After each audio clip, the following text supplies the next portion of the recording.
Hola, bienvenidos a nuestra transmisión.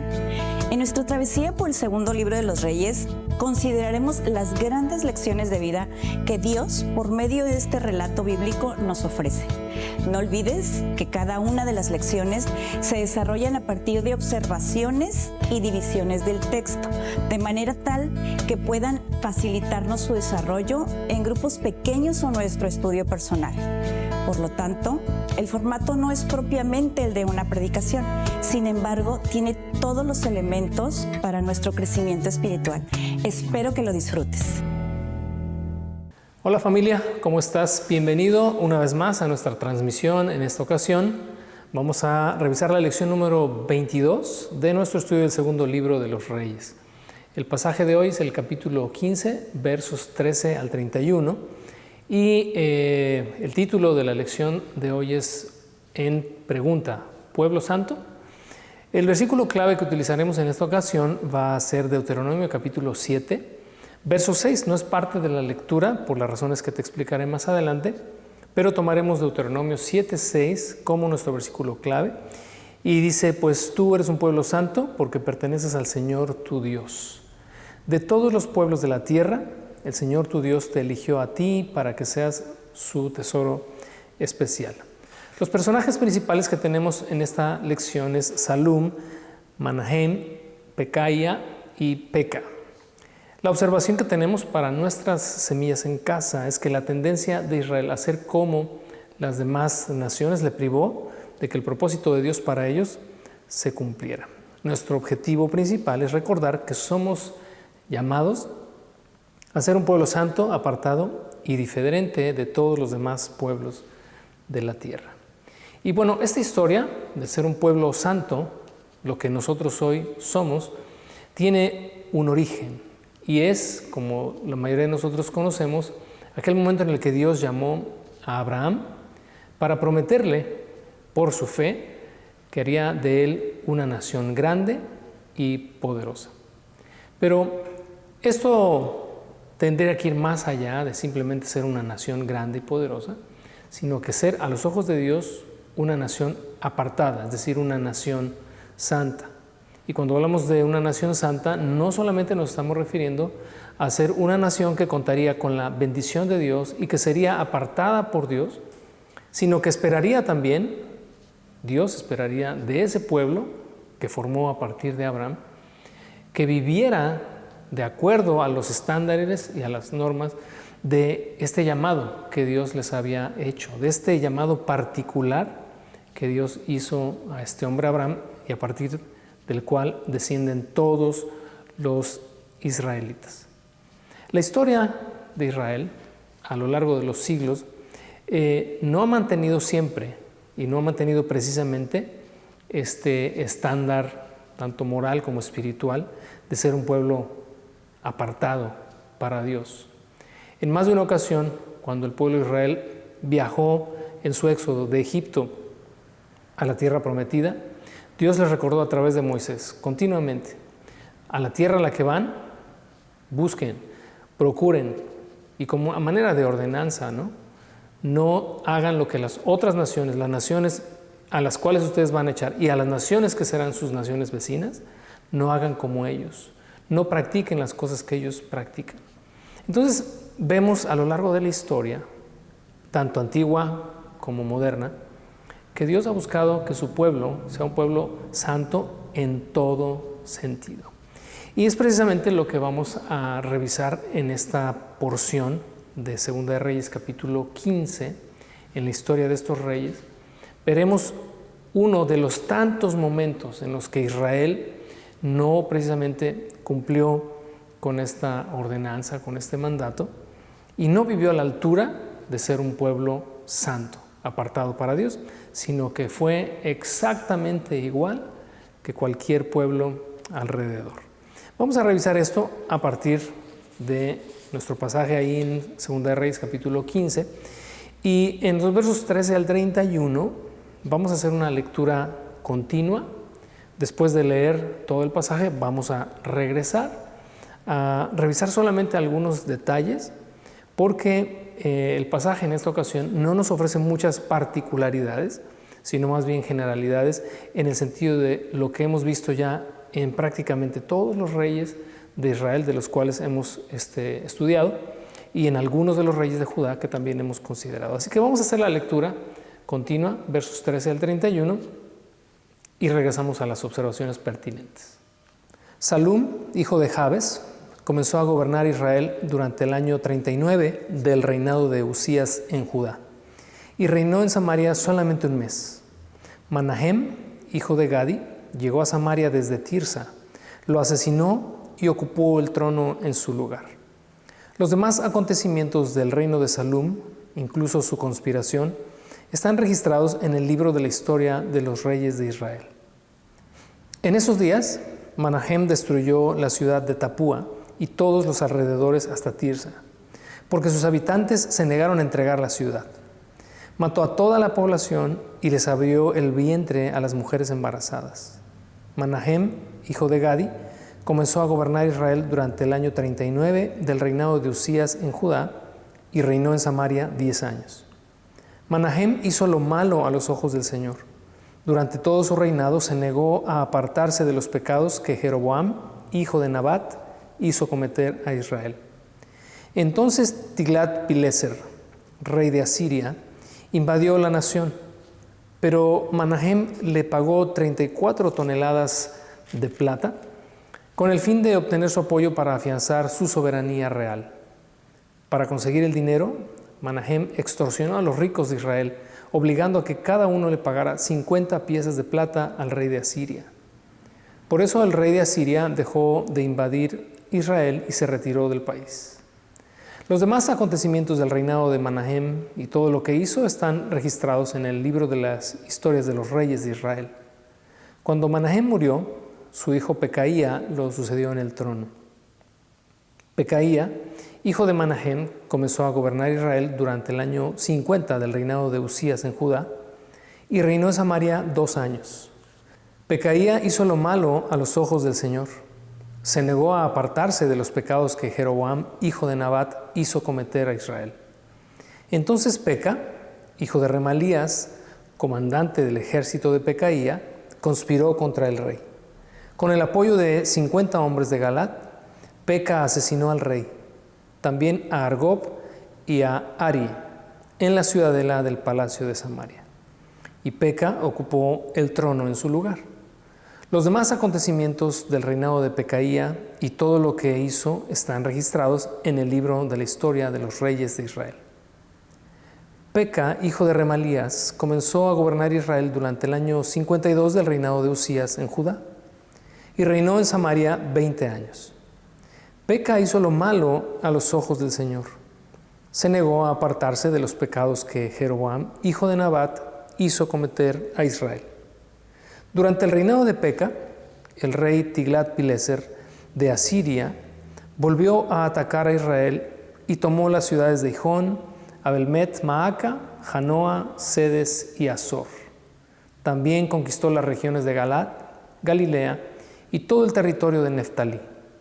Y a los habitantes los llevó cautivos a Asiria. Entonces Oseas, hijo de Ela, conspiró contra Peca y lo asesinó. Oseas comenzó a gobernar Israel durante el año 20 de Jotam, hijo de Usías. Los demás acontecimientos del reinado de Peca y todo lo que hizo están registrados en el libro de la historia de los reyes de Israel.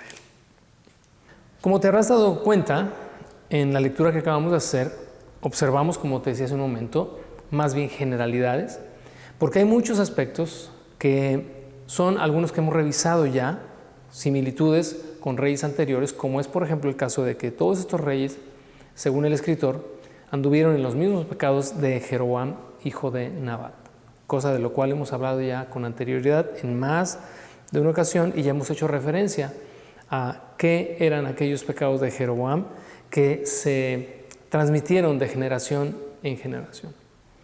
Quiero recordarte que el reino de Israel, el reino del norte, al cual estamos haciendo referencia en esta ocasión, tuvo en su totalidad 19 monarcas. De estos 19 monarcas, hoy estamos revisando desde el 15º al 18º de ellos, Nos quedará solamente por revisar en un par de lecciones más a Oseas, del cual referimos ahorita al final de esta lectura, que será el último monarca del reino del norte, del reino de Israel. Toda esta monarquía se desarrolló en un periodo de 260 años aproximadamente. Y es interesante observar que los 19 monarcas que Israel tuvo desde su separación con las tribus del sur, ni uno de ellos hizo el bien. Todos, absolutamente todos, hicieron el mal. Cuando nos hemos encontrado, y eso es a manera de un paréntesis, cuando nos hemos encontrado con reyes que anduvieron en el temor de Dios, reyes que consideraron hacer las cosas bien para agradar al Señor, es porque vimos reyes del reino del sur, reyes en Judá. Pero acuérdate que el libro de los reyes nos va llevando entre unos y otros, los del norte y los del sur. Pero en cuanto a los del norte, la característica general, el común denominador de todos los 19 fue que todos hicieron lo malo a los ojos del Señor. Y estos 4, el 15, 16, 17 y 18 de estos 19 reyes, no fueron obviamente la excepción. Y entonces las observaciones generales que me gustaría hacer al pasaje de hoy, antes de anotar algunos detalles que nos van a servir para la aplicación en nuestra lección. Empezamos con Salum.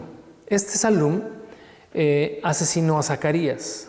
Esto lo vimos 2 lecciones atrás. En la lección número 20 revisamos cómo el rey predecesor a Salum, llamado Zacarías, fue asesinado por Salum públicamente. Esto lo refiere un poco antes del verso 13, el mismo capítulo 15. Ahora, el reinado de Salum, según leímos, duró solamente un mes. ¿Por qué? Porque este hombre, Manahem, que venía de otra ciudad en Israel, le asesinó. Entonces le asesina y él toma el trono, un reinado que dura aproximadamente 10 años, según leemos. Y en el verso 16 nos da algunos detalles del carácter y de la personalidad de este rey. Un rey, diría yo, exterminador, porque cuando quiso conquistar algunas ciudades, en algunas de ellas en las que se negaron a entregarle la ciudad, dice que acabó con toda la población e incluso, creo innecesario en un tema de guerra, le abrió el vientre a todas las mujeres embarazadas. Así que puedes imaginarte el tipo de rey que Israel tuvo durante esos 10 años. Además que se añade, que hizo lo malo ante los ojos del Señor. También aquí, en esta misma porción, leímos de un personaje del cual vamos a hablar un poco más adelante, pero es este gobernador llamado Tiglat-Pileser III. No me voy a detener ahorita para hablarte de él, pero el pasaje nos dice que invadió Israel, pero este hombre o este rey, Manahem, cuando se vio en desventaja ante este hombre que fue en los años de su gobierno, fue quien llevó a Siria a un nivel de imperio, simplemente se rindió ante él, le rindió tributo, le ofreció plata, toneladas de plata, pero fueron obviamente todas estas toneladas dadas por extorsión de los ricos que el mismo rey hizo en su pueblo, en Israel. Bueno, así es como este rey, Manahem, logra detener la invasión de los asirios. Tiglat-Pileser regresa a su tierra y él continúa reinando. Pero después muere. En un reinado muy, muy corto, 10 años solamente, muere y Pecaía, su hijo, toma su lugar. El reinado de Pecaía fue de solamente 2 años. ¿Por qué? Porque Peca, uno de sus comandantes, se confabuló con otros y lo asesinó. Por lo tanto, su reinado fue muy breve, solamente 2 años. Y luego Peca, obviamente, lo asesinó no por otra razón, sino para usurpar su lugar, su trono. Peca extiende su reinado durante 20 años y igual que los demás, igual que los 3 anteriores, también dice la Escritura, hizo lo malo ante los ojos del Señor. Y vuelve a aparecer en escena Tiglat-Pileser III, porque ahora sí invade a Israel, y en esta invasión y en esta toma de muchas ciudades, los israelitas fueron llevados cautivos a Asiria. Pero el fin de Peca no es precisamente por Tiglat-Pileser. Es asesinado por Oseas, quien también toma el trono y se convierte, ¿verdad?, durante su reinado en el último monarca que Israel tendría, y a partir del cual no sabríamos ya absolutamente nada de la monarquía israelita. Así que si tú observas toda esta historia de manera general, te hago una pregunta. ¿Te parece esta una nación diferente? Recuerda, la introducción a nuestra lección, el objetivo de nuestra lección, el enfoque de nuestra lección es entender en cuanto a este pueblo que fue llamado para ser un pueblo santo, apartado, y las implicaciones de ser santos y apartados es porque serían un pueblo diferente a todas las demás naciones. Pero cuando tú lees todas estas historias, absolutamente no observas la historia de un pueblo santo, de un pueblo apartado. Es como si estuvieras leyendo prácticamente la historia de cualquier otro pueblo, porque es una historia llena de odio, llena de traiciones, llena de sangre, llena de hambre de poder, llena de idolatría, llena de perversión. Por lo tanto, leer esta historia nos puede hacer asumir que no estamos leyendo en absoluto la historia de un pueblo que adora al Dios verdadero. Ahora, ¿consideras tú que esas personas son personas con una identidad diferente? Porque cuando leemos cómo Dios estableció este pueblo, cómo Dios formó este pueblo, Dios tenía la intención de formar en ellos una nueva identidad. De hecho, la ley que Dios le dio a Moisés en Sinaí tenía no solo la finalidad, como leemos en el Nuevo Testamento, ¿verdad?, de hacer consciente al pueblo de su pecado, sino también de brindarle una identidad nueva, ya no una identidad de esclavo, sino una identidad de pueblo, una identidad de hijos, una identidad que les haría funcionar de manera distinta. Pero pasan los años, pasan los siglos y nos encontramos a un pueblo con una identidad totalmente tan distorsionada que bien pudieras confundirlos con cualquier otro pueblo. Las acciones de estos israelitas, de esta generación de israelitas que se extendió por más de 200 años, y creo que también pudiéramos hablar del periodo previo a los reyes y pudiéramos hablar del periodo posterior a los reyes, pudiéramos hablar del Israel actual, pudiéramos hablar del Israel de los últimos 2000 años y estaríamos hablando del mismo problema, ¿no? La respuesta para esas preguntas es que no.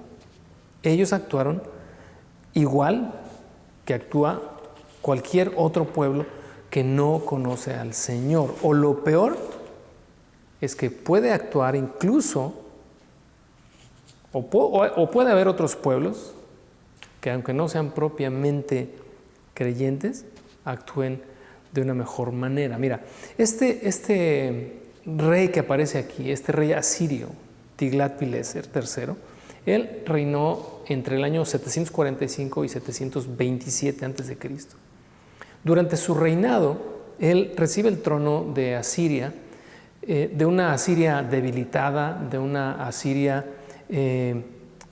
sin ninguna posibilidad de ser punta de lanza en cuanto a poderío militar, económico. Pero Tiglat-Pileser, aunque fue un usurpador también del trono, según la historia universal, cuando sube al trono, sus estrategias, su filosofía, su manera de administrar, llevaron a Asiria a otro nivel. Y se dice incluso que la transición entre ser una nación débil y ser un imperio, el imperio asirio, se da precisamente en la gestión de gobierno de este hombre, Tiglat-Pileser. Este hombre Tiglat-Pileser tuvo también 3 hermanos en esta dinastía de los Tiglat-Pileser. Tuvo 3 hermanos que también murieron asesinados. Así que cuando echas un vistazo a lo que sucedía en las naciones vecinas, cuando los reyes eran simplemente derrotados por sus súbditos o recibían un golpe de estado, esto era lo común. Era lo común que cuando uno que subía al trono asesinaba al rey, también asesinaba a toda su familia, a todos sus descendientes para que nadie reclamara el trono. Muy similar a las historias que hemos revisado a lo largo de los meses en Israel. Así que aquel deseo que Dios tuvo para esta nación parece que se diluyó y el pueblo de Israel terminó siendo exactamente como las otras naciones. Hablemos un poquito del propósito de Dios. ¿Cuál era el propósito de Dios para Israel?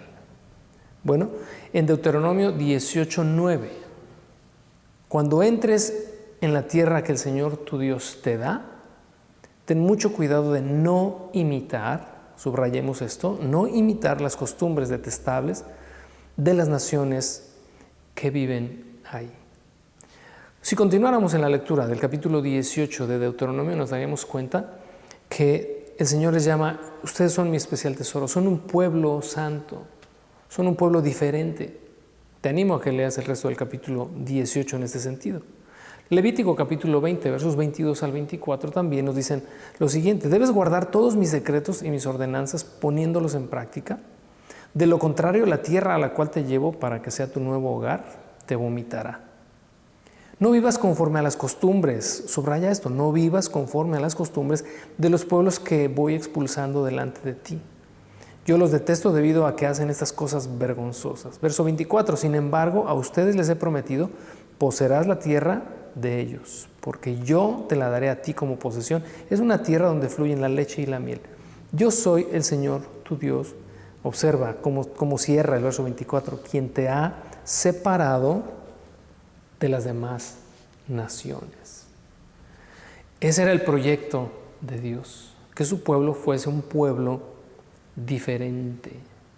Ahora, ¿cómo nos impacta eso a nosotros hoy en el siglo XXI?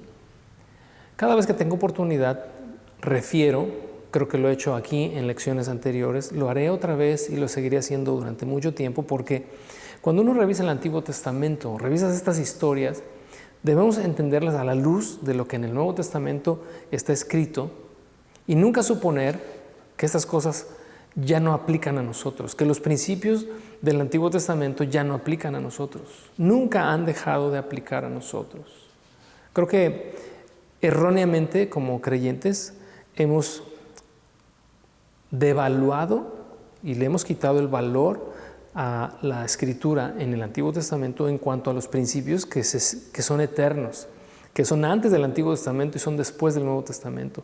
Son principios que emanan del carácter de Dios y esos no caducan.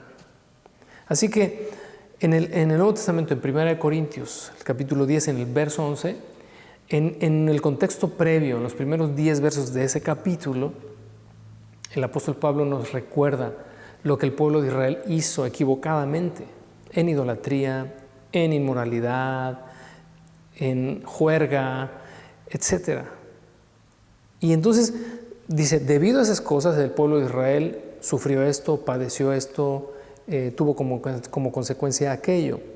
Y ya en el verso 11 llega a esta conclusión, dice, estas cosas les sucedieron a ellos como ejemplo para nosotros.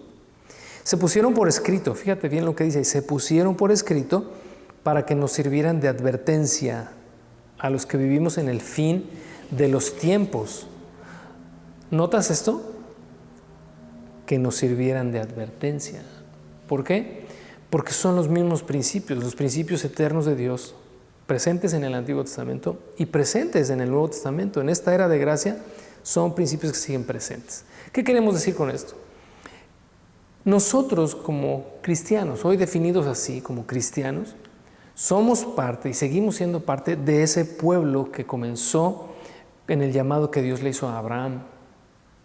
No hay una diferencia a los ojos de Dios entre el pueblo del Antiguo Testamento y el pueblo del Nuevo Testamento. Hay una continuidad, simplemente que entre ambos pactos está Cristo, quien nos abre la puerta a nosotros como gentiles para ser por adopción parte de esa simiente, de ese pueblo que Dios comenzó con Abraham. Por lo tanto, de estos de los que leemos son, en un sentido espiritual, nuestros antepasados. Por eso dice 1 Corintios 10:11, esto que sucedió ya nos sirve también a nosotros para una advertencia o como una advertencia. Entonces, las demandas de santidad y las demandas, ¿verdad?, que Dios estableció sobre el pueblo de Israel en el pasado, siguen estando vigentes para nosotros hoy. Y eso no lo sacamos solamente por implicación, es decir, como que deducimos que si a ellos aplicó, nos aplica a nosotros. No es por deducción, porque el Nuevo Testamento refiere literalmente una y otra vez que nosotros también fuimos llamados a ser un pueblo santo, apartado para Dios, que debe vivir y debe manifestar una vida diferente a la de cualquier otro que no vive bajo este pacto de gracia. Ahora, las repercusiones de estos principios sobre nuestra vida son entonces, en primer lugar, que el llamado es exactamente el mismo. Ser un pueblo santo no solamente en un sentido posicional, sino en un sentido práctico también. ¿Qué quiero decir con esto? Bueno, para quienes están un poquito identificados con estos términos, no diría bíblicos, sino teológicos, la santidad posicional es la que un creyente recibe una vez que es recibido en la familia de Dios, una vez que Cristo, ¿verdad?, le rescata, le salva, le regenera. La persona es introducida a su cuerpo, que se representa en su iglesia, pero es introducida a su cuerpo. Por lo tanto, es hecho posicionalmente santo. Pero la santidad posicional es una y deriva en, o debiese derivar en, una santidad práctica. ¿Qué queremos decir con una santidad práctica? Que no solamente soy santo porque he recibido la bendición de Dios sobre mi vida, sino que ahora soy llamado a ser santo y a hacer de este mi llamado o de esta mi vocación espiritual algo que rija mi forma de vivir. Efesios capítulo 4, verso 1, en la segunda parte del verso 1, dice: lleven una vida digna del llamado que han recibido de Dios, porque en verdad han sido llamados. En otras palabras, el pueblo de Israel ha supuesto siempre, desde el día que Dios llamó a Abraham hasta el día de hoy, ha supuesto en muchas ocasiones, en muchos periodos, que es el pueblo elegido de Dios, el pueblo santo de Dios. Y es verdad en cierta manera.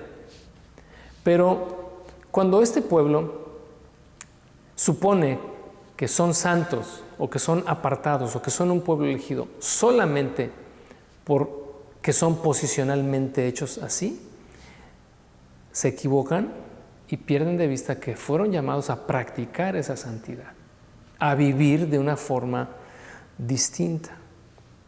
A nosotros como creyentes, en esta era de gracia, gentiles, ¿verdad?, incrustados en el cuerpo de Cristo por gracia, la demanda es exactamente la misma. No suponer que somos pueblo santo posicionalmente y nada más, sino que se demanda de nosotros ser un pueblo diferente. Y en ese sentido, fíjate, Romanos 12:2 dice: no imiten las conductas ni las costumbres de este mundo. Es prácticamente como si fuera un espejo de lo que el Señor estableció allá en Números y en Deuteronomio para el pueblo de Israel. Nos lo dice a nosotros hoy: no imiten las conductas ni las costumbres de este mundo, más bien dejen que Dios los transforme en personas nuevas, al cambiarles la manera de pensar. Entonces aprenderán a conocer la voluntad de Dios para ustedes, la cual es buena, agradable y perfecta. Esa es la demanda para ti, es la demanda para mí. Jeremías capítulo 15, verso 19, en la segunda parte, Dios le dice a Jeremías, tienes que influir en ellos, no dejes que ellos influyan en ti. La Reina Valera, ¿verdad?, lo expresa de una manera en la que muchos de nosotros lo hemos memorizado por mucho tiempo, es conviértanse ellos a ti y no tú a ellos. Es una prerrogativa en la Escritura que el creyente debe vivir a la altura del llamado que recibió de parte de Dios.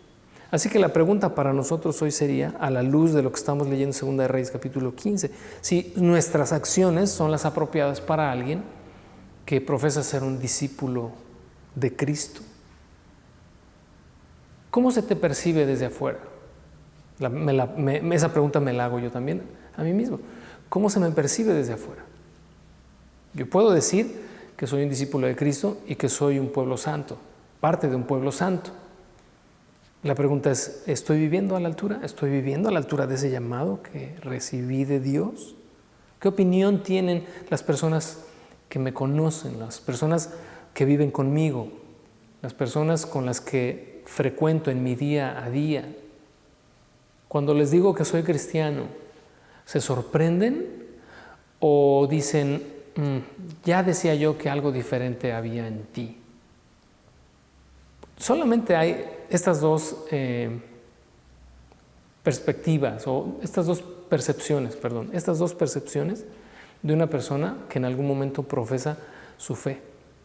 Para muchos a su alrededor es una sorpresa. Dicen, pues, ¿eres cristiano? ¿Y desde cuándo? Es lo que preguntan.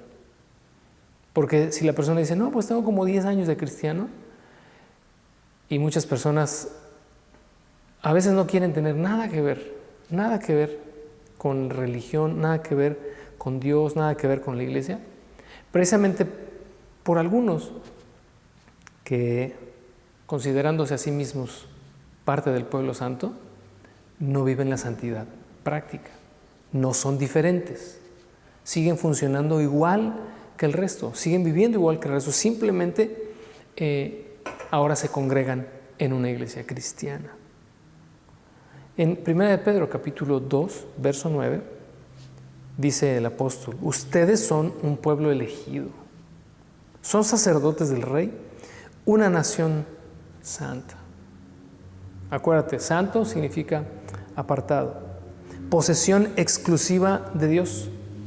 Por eso pueden mostrar a todos la bondad de Dios, pues Él los ha llamado a salir de la oscuridad y entrar en su luz maravillosa. Esa es la encomienda que tú y yo tenemos, es la demanda que Dios nos hace. También dice la Escritura, sean santos porque yo soy santos. Y añade, sin santidad nadie verá al Señor. Así que hagamos de esta lección, 2 de Reyes capítulo 15, versos 13 al 31, una muestra de lo que no debemos ser ni por error. Debemos aprender a marcar la diferencia. Debemos literalmente ser diferentes. Debemos hablar diferente, debemos conducirnos diferente, pero no nada más eso. Debemos pensar diferente. Y para eso la palabra de Dios tiene esa finalidad de lavarnos, de purificarnos, de mostrarnos cuál es la buena, agradable y perfecta voluntad de Dios para nosotros y de crear y generar en nosotros una nueva identidad, un nuevo hombre creado según Dios, conforme a la justicia y santidad de la verdad. Gracias, nos vemos la próxima semana en la lección número 23. Hasta entonces. Gracias por habernos acompañado, que Dios te dé sabiduría y revelación de su palabra, así como la disposición para ponerla en práctica. Esperemos que disfrutes de esta lección al retroalimentarla con tus compañeros del grupo en casa al que pertenezcas. Nos vemos en la próxima lección. Hasta entonces.